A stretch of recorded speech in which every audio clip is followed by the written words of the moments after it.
ನಮಸ್ಕಾರ, ನೀವು ನೋಡ್ತಾ ಇದ್ದೀರಾ ನ್ಯೂಸ್ ಫಸ್ಟ್ ಲೈವ್. ನಾನು ಮಧುಸೂದನ್. ಮೊದಲಿಗೆ ಹೆಡ್ಲೈನ್ಸ್. ನಕಲಿ ದಾಖಲೆಗಳನ್ನು ಸೃಷ್ಟಿಸಿ ಬಿಡಿಎ ಜಾಗ ಮಾರಾಟ ಮಾಡಿದ ಆರೋಪ. 5 ಕೋಟಿ ರೂಪಾಯಿಗೆ ಸೇಲ್ ಮಾಡಿದ್ದಾರೆ ಭೂಗಳ್ಳರು. ಅಧಿಕಾರಿಗಳ ಗಮನಕ್ಕೆ ಬರಲೇ ಇಲ್ವಾ ಇಷ್ಟು ದೊಡ್ಡ ಹಗರಣ? ಬಿಡಿಎ ಆಯುಕ್ತರಿಗೆ ಸಾಮಾಜಿಕ ಕಾರ್ಯಕರ್ತ ಹರ್ಷವರ್ಧನ್ ದೂರು.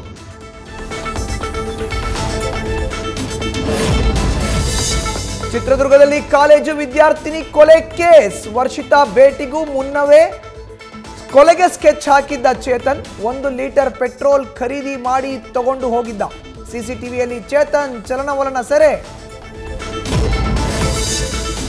ಬೆಳಗಾವಿ ಜಿಲ್ಲೆಯಲ್ಲಿ ನಿಲ್ತಾ ಇಲ್ಲ ಮಳೆಯ ಅಬ್ಬರ.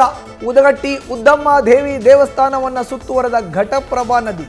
ಹರಸಾಹಸ ಪಟ್ಟು ದರ್ಶನ ಪಡಿತಾ ಇರೋ ಭಕ್ತರು.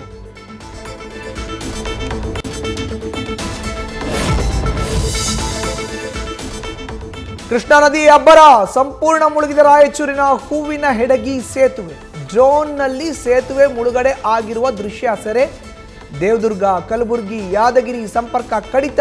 50 ಕಿಲೋಮೀಟರ್ ಸುತ್ತಕೊಂಡು ಹೋಗೋ ಪರಿಸ್ಥಿತಿ.